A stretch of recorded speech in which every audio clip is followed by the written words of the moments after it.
Welcome to another great session. Today we have Ravi Venkatesan. Ravi was a chairman of Microsoft India.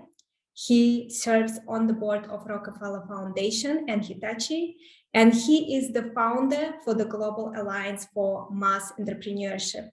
Ravi has an MBA from Harvard, and he just published a terrific book that I highly recommend. It is called What the Heck Do I Do with My Life? How to Flourish in Our Turbulent Times. Welcome, Ravi. It's a privilege to have you with us today. Hey, Chris. It's a thrill to be talking to you. Your podcast is beginning to make waves, and people here in India are also aware of it. So it's a delight to be in conversation. Thank you, Ravi. Ravi, to begin with, could you take us back and share with us your backstory? Backstory is what? The life story? A little bit of your life story, because you achieved so much in your life, and I'm sure it wasn't easy. So what's a quick summary? I was born in India in 1963. So I'm about just turned 59. I grew up in a very middle-class home. My father was a scientist and mathematician. Mother was a homemaker. And I grew up in the shadow of a very dazzling, extroverted, very brilliant elder sister. So I was always the timid one who couldn't measure up. I had a very, very difficult early start, in the sense I was not confident, very shy, not good at academics, terrible at sports, not socially popular. So even my mother was very worried about what is this boy going to do in his life. Everything changed for me in high school, where I had a wonderful teacher. And one day, out of the blue, she said, Ravi is going to be a great scientist. Now, the interesting thing is, at that point, there was no data that would support her statement. But, there's this thing called the Pygmalion effect, where we rise or fall to meet expectations. So suddenly I started believing in what she said, studied really hard to, live up to her expectations, and started doing quite well. And, from there, things started improving. Those days in India, you had to be either an engineer or a doctor in order to be seen as successful. Everything else was, a bit of a failure, a disappointment to the family. So I decided to study engineering, and I went to a place which is now famous called the Indian Institute of Technology in Bombay. In the mid-'80s, when I was graduating, there were almost no great opportunities for bright, ambitious young people in India. So most of my class emigrated, and I joined the thundering stampede to the US. I came to the US to do my PhD, but ended up leaving after a master's and got a job. And I spent the next 16 years with a fantastic company in the Midwest called Cummins Engine Company, making diesel engines. I spent a lot of time running factories in Charleston, South Carolina, and Georgia. Then I moved back to India. And that's how, I came to do really interesting things. I went back in 1996, not realizing it would be my home. I thought I would go for a short time. We did a number of very interesting things. So in 2003, it caught the attention of Microsoft. So I got headhunted by Microsoft. It was a really funny story, because I told the headhunter, look, I don't even do my email. Those days, my secretary used to print my email and give me a folder, and I would take it home, and after dinner, write up my replies and give it back to him, and the next morning.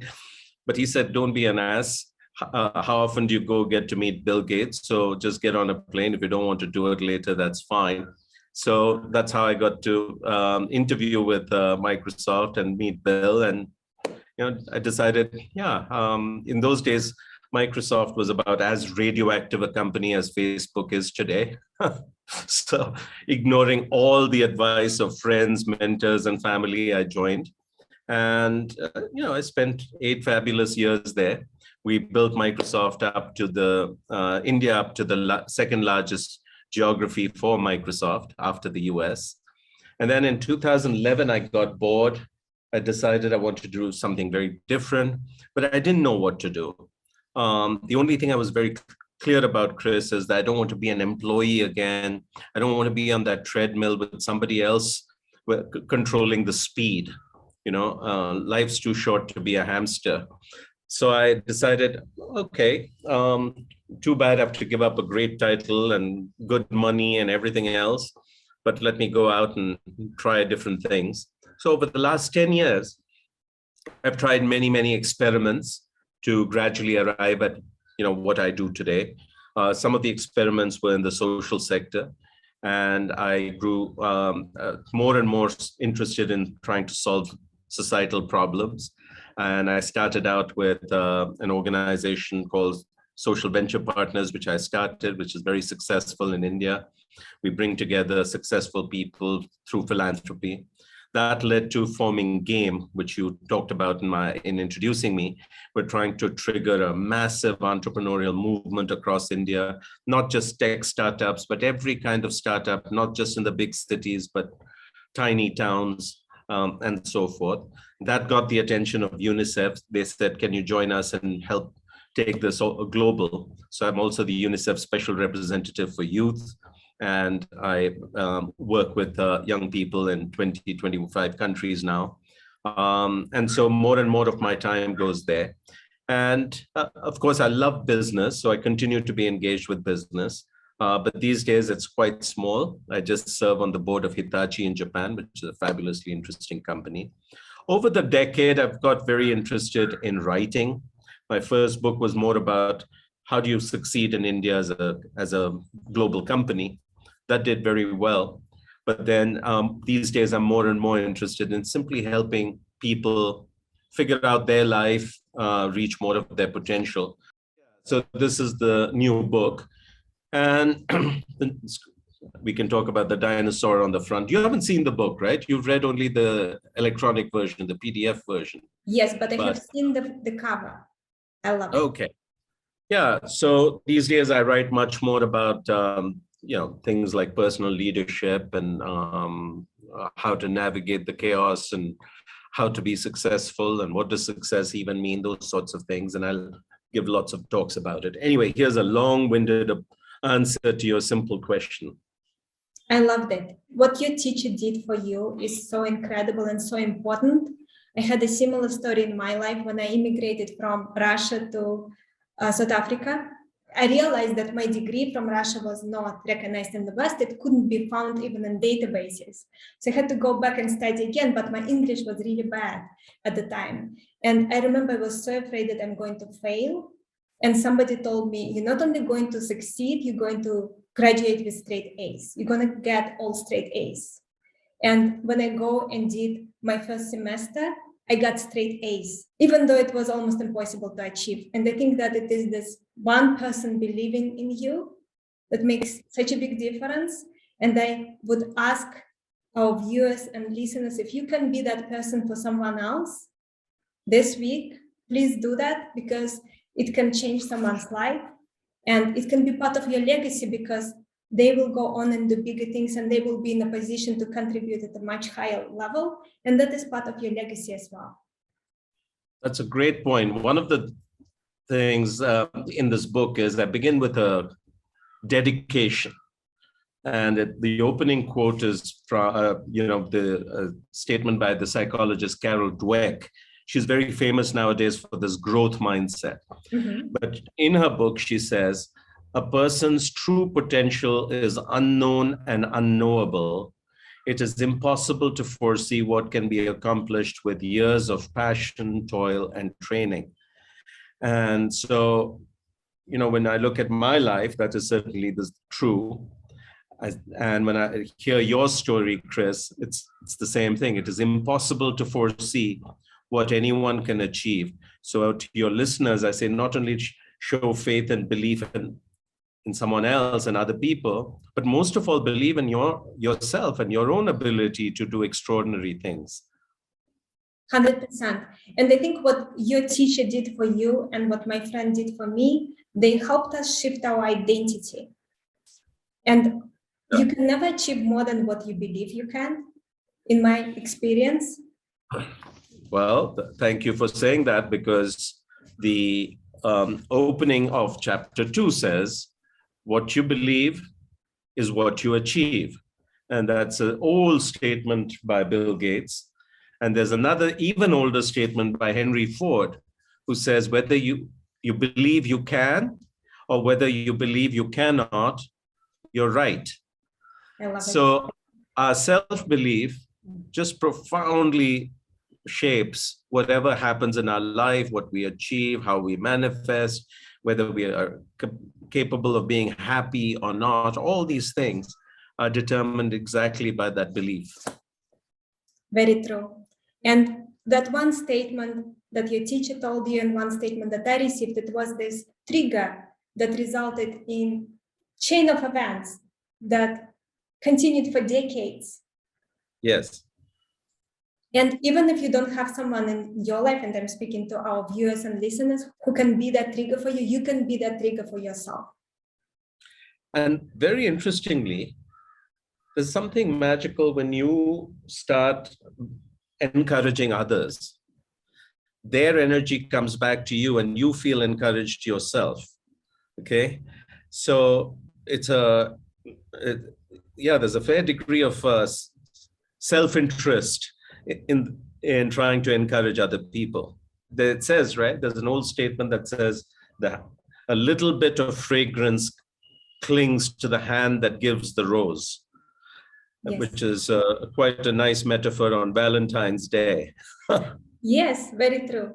And it also makes you a great leader, because what makes you a great leader is when you care not only about your own success, but also you are leading people towards something bigger than what they could achieve without your leadership. And when you are believing in someone and encouraging someone, you're being a great leader. Indeed.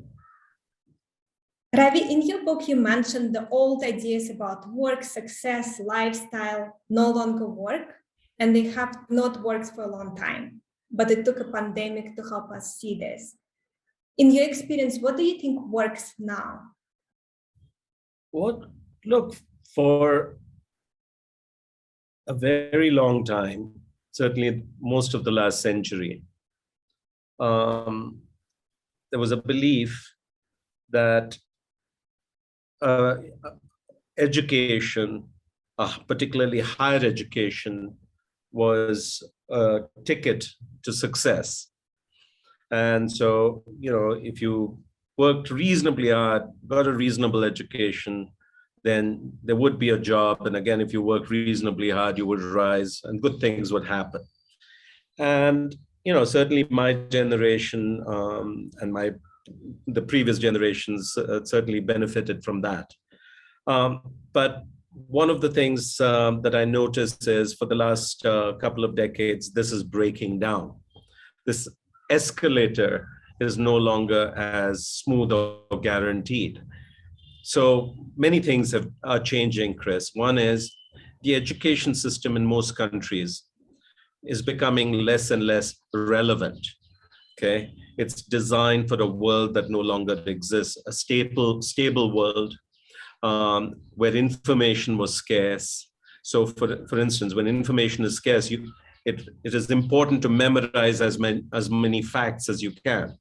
Today, information is abundant. Every child with a cell phone has the whole universe at her fingertips.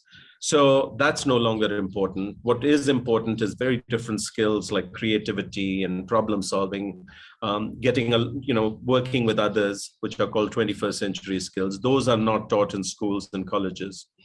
The other thing that's changed is there are fewer jobs out there. I know that it's a strange time to be saying it in the US, where there is actually a profound shortage of labor and skills of every sort, from truck driver to waitressing at a restaurant to, data scientists. Any kind of skill is in short supply.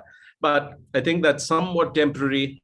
And certainly when you look at most of the rest of the world, that is not true. And so the idea that there's a stable job waiting for you is becoming less and less applicable, which means what? More and more of us have much earlier in life to learn how to stand on our own feet, become self-employed, if not an entrepreneur in the way that you have successfully done. So that's a big, big, big shift. The other thing is, the idea that you live your life based on somebody else's definition of success, society's definition of success, is, I think, quite dangerous, because what society considers success is things like, your affluence and lifestyle that comes from that, or the number of social media followers you have and how famous you are. And if you pursue these things, then they're pretty high risks that you can go off on a path that won't end well. So it becomes fairly important to sort out for yourself, what does success mean for you, and try and live your life in that way. So I can go on and on and on. For instance, the way we live life, I mean, the planet is collapsing because of the way in which we live. And the pandemic held a mirror up, at least for 2 years. I think we have learned nothing. And we're all trying as rapidly to go back to the way we were, which is a pity. But at least for 2 years, we were reminded that we have to live in harmony with nature. We can't continue to live in the ways we did. So I think that's an important thing. I think the pandemic has also taught us that we are one. You can't ignore the poor person in Africa because there's a direct connection. And if you ignore Africa, the virus is going to mutate and blow right back. Okay, so we are one, and unless we are able and willing to lift up all of humanity, our own success is going to be unsustainable and temporary. I think there were many, many fantastic lessons about our present and future in the pandemic. I think some people have learned them and are trying to internalize and change. But unfortunately, Chris, I don't think many are very conscious of what we need to learn. I agree. Ravi, and what you mentioned about us being one, it is so important. And I believe that the more people we are trying to help, the bigger our potential becomes. Yeah, but I don't want this to become a moralistic statement. This is not about doing the right thing, because that doesn't necessarily resonate with everyone. I think there is a completely self-interested reason for doing this. So for instance, let's say you end up with a really unequal society, okay? A few really affluent, very successful people, the vast majority left behind. And you're lucky enough to be in that group because you work at Google or wherever. It won't last. Why? Because these people who are left behind are angry and resentful. And their feelings will be exploited by some leader like Trump, but there are many like him all over the world, in your own former country, in my country, every country. And therefore, the politics are going to be very different. And your country, your society will evolve in a way that you won't like. Okay, so the trick here is to make sure that nobody is left behind to the greatest possible extent. And it is purely out of self-interest. Yes, even if just out of self-interest, it's so important to do. Yep. With so much change and turbulence, what can people do to flourish in our current times? It's a very simple answer, Chris. Read the book. I agree. It's an amazing book. No, that's why I wrote the book. It says how to flourish in our turbulent times. And by the way, on the cover in the middle, there's a little T-Rex. And the reason there's T-Rex out here is we all know the story of how the extinction happened. An asteroid hit the Earth 65 million years ago. There was enormous and sudden change. Most animals and plants could not adapt to so much change, so they went extinct. A few did learn to adapt, amongst them our ancestors, the early mammals, and they became dominant. So this is a pretty good metaphor for these times. We're going through an extraordinary amount of change, and therefore, and change is, it's neither good nor bad. It's good if you know how to adapt. It's bad if you don't. So if you have the right mindset, the right skills, and some of the right approaches, there's never been a time where opportunities have been more abundant. If, on the other hand, you're saying, why is this happening? When is somebody going to come and rescue me? Things are going to be very bad. And unlike in my times, where most people could be average and things would be fine and you could just sleepwalk your way through life. Today, if you're not intentional, you're not making better choices and decisions, you don't actively work on mindset and skills and so forth, you're going to get pretty badly hurt. And I think that's unnecessary and can be devastating. And that's why I wrote the book. So what you can do is think very, very intentionally about a set of choices. For instance, simple but most important thing, what does success mean to me? Okay, this is not a question most of us think about. You just, programmed, that the idea of success is programmed into you in childhood by your parents, by your teachers, and you're living out that. What is failure? I hate the word failure. I devote quite a lot of attention to getting people to think not about failure, but setbacks. And setbacks are not bad. They are an essential, integral part of how you learn. So like this, I think if you get intentional about a whole set of things, who do you spend time with? Who do you trust? Where do you get your information and how do you know it's right? Who are the heroes you believe? Where do you choose to live? And I think that has profound consequences today. So yeah, I just say be intentional, more and more intentional about a set of things. And that's how you will make better decisions and flourish. Ravi, what are the unprecedented opportunities people should not miss? Well, the thing to realize is challenges and opportunities are one and the same. Okay. Very often, and particularly in this century, opportunities come disguised as challenges. So you take the mother of all challenges, which is climate change. And it is in many ways a catastrophe in most parts of the world, and it's going to get a lot worse. However, moving to a net zero world, decarbonizing over the next 30, 40 years is one of the biggest opportunities in humanity, in human history. It's going to be, by most projections, a $50 trillion economy. The internet economy is just 5 trillion. So this is a wave that is much bigger. And so think about all the opportunities that are there to build businesses that solve these problems. They're not just big scale businesses that require a lot of capital, like making new batteries. There are lots and lots of local opportunities, like local food, like waste recycling, doing secondhand goods and so on and so forth, just millions of opportunities. So I think the trick is to learn to see opportunities all around you. Okay, so for instance, just a simple one. I wrote this book.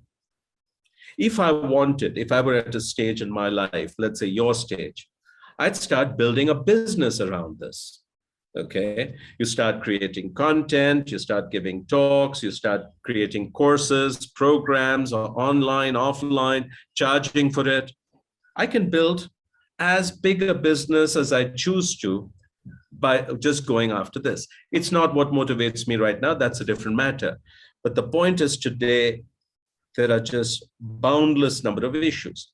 And in the book, I say a pessimist is somebody who sees, or rather an optimist is somebody who sees an opportunity in every problem. A pessimist sees a problem in every opportunity.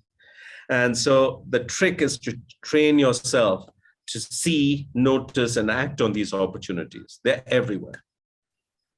They are everywhere. And today there's also capital. The world is awash in capital. So it's not, you can't, if you say, look, where are the resources? I think that's a really poor question. What matters today is resourcefulness, not resources. And the world is going to beat a path to your door if you have an interesting idea and you're doing something about it. I 100% agree. In the book, you talk about the importance of developing a set of key anchors, our beliefs, commitments, important relationships, and spirituality. In your experience, what are the effective ways to develop them? And I know it is a very broad question, but if you could share with us some practical things people can use tomorrow morning at 8 a.m. One of the things that I emphasize is the fact that many of us are probably going to live much longer than our parents. As they say that the first person who will live to be 150 already has been born. And the listeners or viewers of this conversation can reasonably expect to live to their 90s, okay? And that is both good news and bad news. The bad news is the longer you live, the more changes and transitions you will be forced to make, okay? There are many more shocks that you will encounter, many more transitions that you will have to navigate.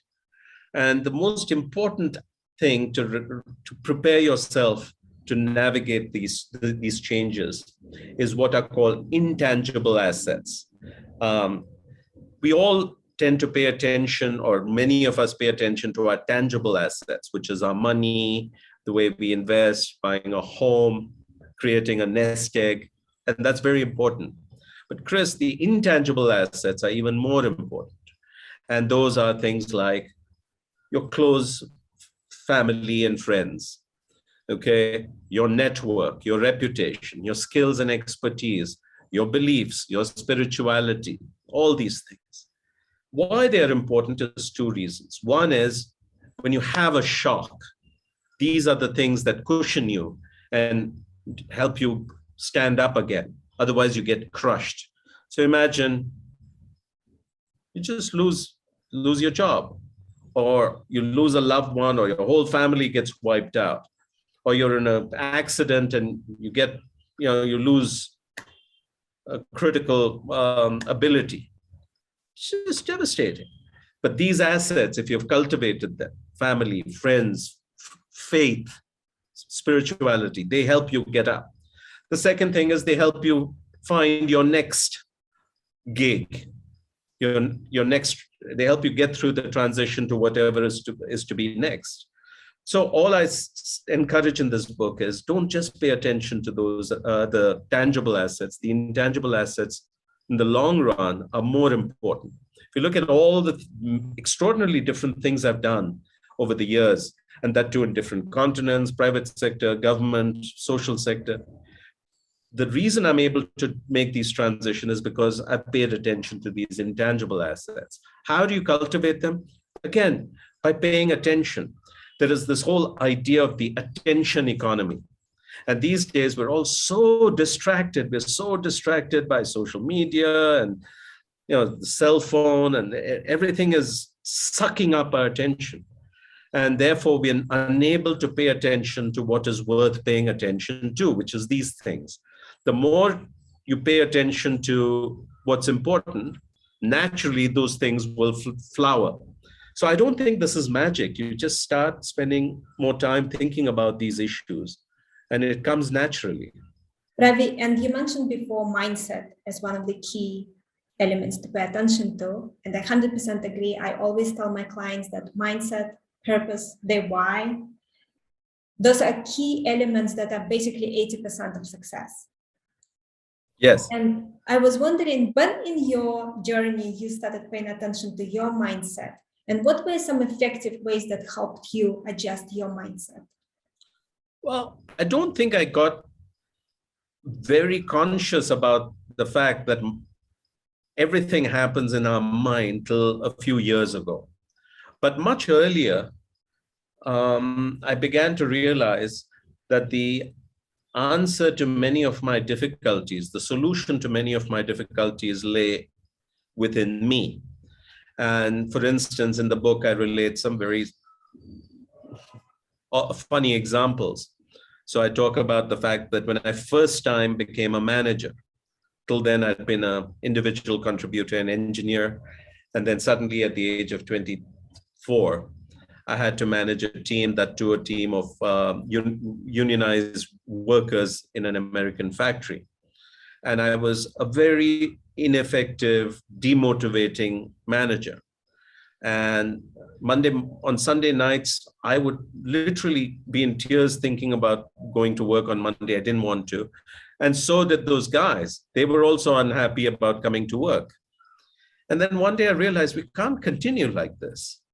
And I reflected, and at that time, I actually came across a wonderful book called The Human Side of Enterprise.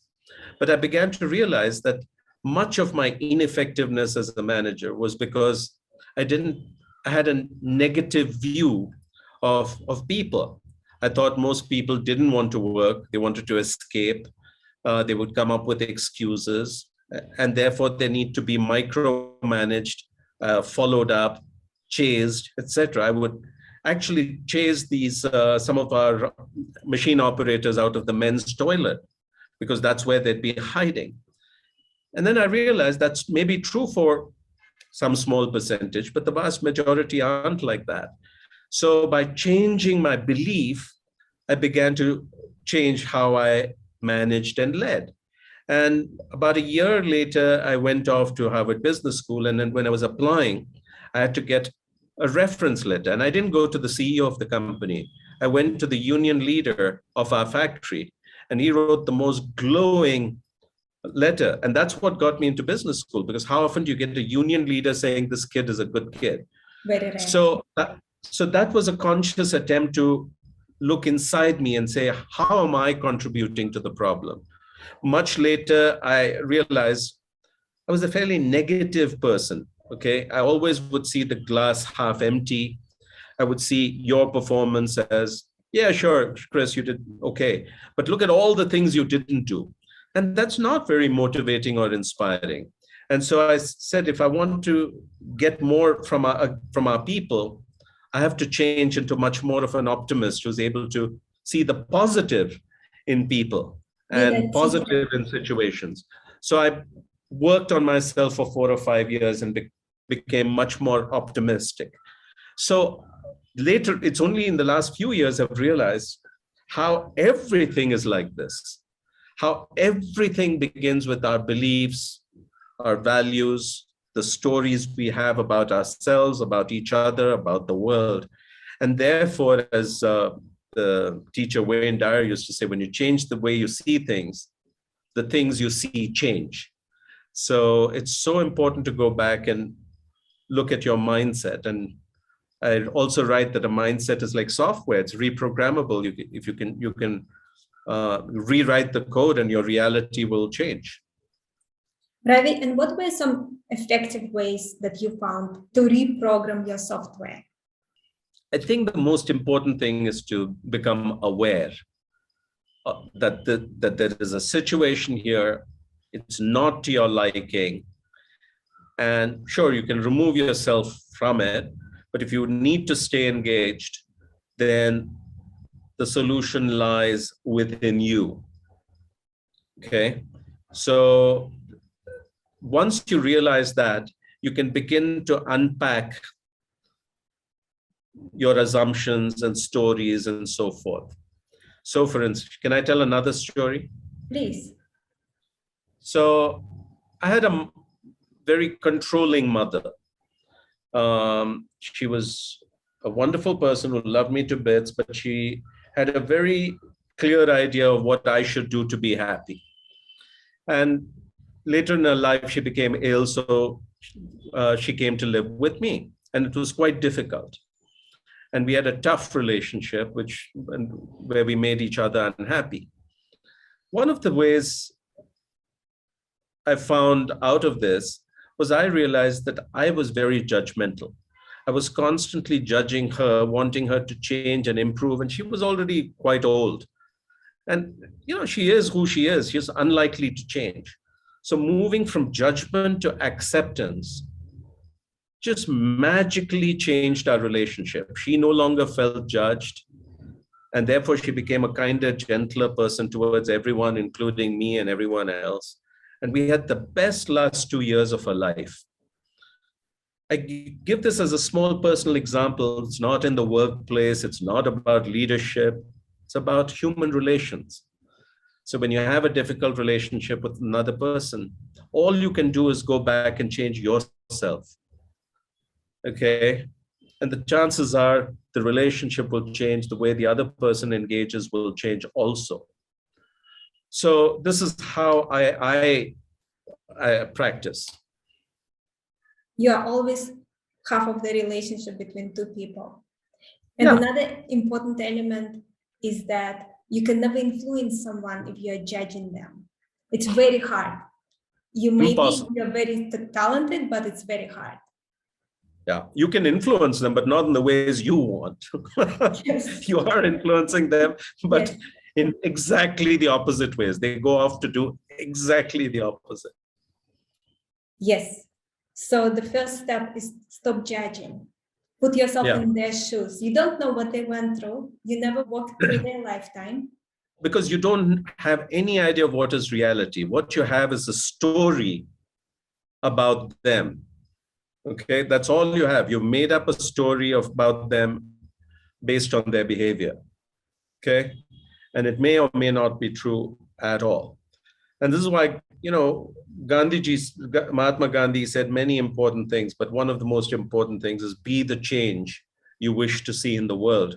And it's true in relationships as well. Your only hope is to change yourself. And it's not, again, a moral thing. It's a practical thing. Yes, and you're 100% right. There's also confirmation bias. You see what is aligned with your story. Once you change your story, you will see different things. Correct. As there's an old proverb that says, nothing is as it is. Everything is the way we are. We see the whole world and other people through the prism or lens of our mindset. And that's why, again, reviewing your beliefs, assumptions, and stories can change your reality. Did you ever came across a limiting belief that you struggled to break? And what helped? Sure. I was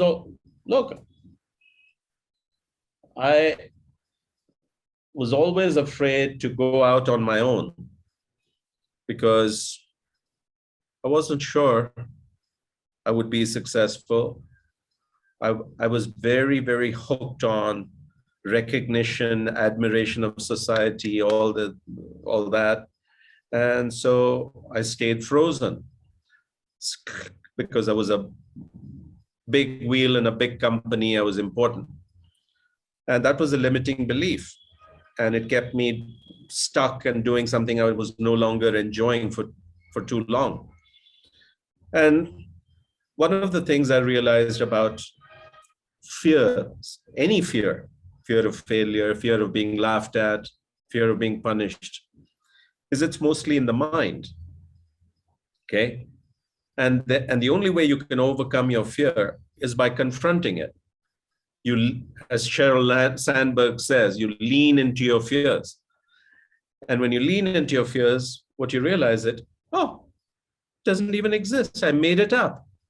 So, for instance, when I left Microsoft, I decided very consciously to not take another job just like it. And I went off without much of a plan, trusting that things would work out, tried a lot of experiments, some worked, some didn't. It was very uncomfortable in the first years. But eventually, I found my way. And, I think things are very good today. So that was the limiting belief. In fact, I wrote a series in 2012-13 in a very popular Indian paper called The Economic Times, The Fear of Being Nobody. And it's still there on the internet. And it got, 1.5 million views. And I realized everybody is stuck with these kinds of apprehensions, which are limiting. So all the things we say, well, I'm capable of this, I'm not capable of that. Right now, for instance, I had a very bad knee injury from running, and I stopped running in 2005. I'm so sorry. And I really, really miss it. So I said, this year, I am going to run 10K at least. I'm going to run a 10K race at least. And it's only early February. And I can tell you, I've started running 100 meters at a time again. I've strengthened my muscles, and I'm able to slowly get back. What is it? It's just belief. If you believe you can run a marathon, you can. I know somebody who's just finished their PhD, they're in their mid-70s. Okay. I talk about people who are doing astonishing things at different ages. What is that? It's belief. So the key thing is to become aware of where your belief is holding you back. It's limiting you. And then you lean in. Very often it works out. Not always. Ravi, we are getting close to the end of the session. I wanted to ask you if you could leave our viewers and listeners with 5 practical steps they can take. And one of them definitely should be getting the book, because it is packed with value. But what would you give them? What would you ask them to do? Actually, Chris, I spent a lot of time when I was thinking about this book, saying, what can I say that won't sound preachy? Okay, because nobody wants to be preached to. Each one's life is unique, and their circumstances at this moment are unique. Okay, so that's why I say in the beginning, look, I'm giving you a Lego set. It's got a lot of ideas, a lot of pieces. Not everything fits right now. Okay, so you take what fits and you make your own thing. Okay, so if you ask me what generic advice would I give, I end the book with one of the most powerful quotes I've ever encountered. It changed my life, and it's by a professor from Stanford who's no longer there, Jim March. But he says, look, and I'm reading it. He says, in the end, we are very minor blips in a cosmic story. All our hopes are minor except to us, but some things do matter. And what might make a difference to us is if in our tiny roles, in our brief time, we inhabit life gently and add more beauty than ugliness. So what I would tell your listeners is this: just spend 5 minutes today trying to answer the question, what does living life more gently look like for you? And what are a couple of things you can do to make the world more beautiful in the ways that you uniquely can? And that's all the 2 questions I would leave people with. Thank you, Ravi. Another question I have, it may be unusual. It just came to my mind, and I would love to ask you, what were 2, 3 insights, realizations that you had in your life that were life-changing for you? I think the most life-changing realization for me, and I think this is true for most human beings, is what is called agency. The belief that no matter what your situation, you can make some decisions and choices. You're not a victim. And no matter how desperate your situation, you can make some choices, some decisions, and work towards a better future. So I think that was life-changing for me. And the main thing we do in our work with young kids in UNICEF through this project that I work on is helping more and more young people from the poorest, most difficult backgrounds come to that understanding for themselves. And once they find that switch, they're off. And so that would be one life-changing thing. I think another life-changing thing to me has been that more people are good and want to do good than not. And therefore, I approach most people, strangers, everyone, with the belief that they're fundamentally decent people. Sometimes I'm wrong. Clearly, I get disappointed or misled or whatever. But I think I've been able to accomplish way more than I would have by having that trust and faith in people. And the other life-changing thing is the realization that you can't take anything with you to the next life or whatever is out there. And therefore, beyond a point, accumulation is completely pointless. And so I began to optimize more for my time, which is the most finite and precious thing. So 10 years ago, I began optimizing for time rather than achievement. And I think that's been life-changing. Thank you, Ravi. Is there anything else you would like to share? Anything you wanted to cover, but I didn't ask about it? No, I would simply remind everybody that your potential is unknown and unknowable, and don't believe anything that to the contrary that anybody else has told you or is telling you. So we all have the capacity for greatness, and yeah, you need to just have faith in yourself. And your potential is even bigger than what you realize. It's bigger. Always. Always. Always. Yeah. Ravi, where can listeners find you? Oh, where can listeners find me? You can find me, of course, a virtual self of me is there on YouTube and social media. I'm very, very engaged and active on LinkedIn. That is my way of having some possibility of engaging with a large number of people. Yeah. And in fact, one of your articles was viewed by something like 2 million people. The one about the IT.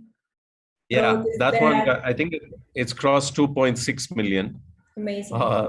Which says that there was something out there that spoke to a lot of people. Reinvent yourself or suffer. It was very tough, hard-hitting article, hard-hitting message.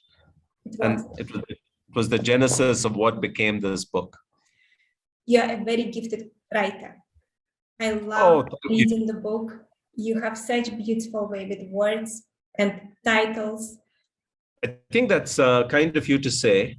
I try to write in a way like I'm speaking to the reader. Okay, so I try to have the best possible conversation with the reader. And I like to write simply so that anyone can understand. You don't have to be, native English speaker, a professional. The youngest readers of my book are about 15 and 16.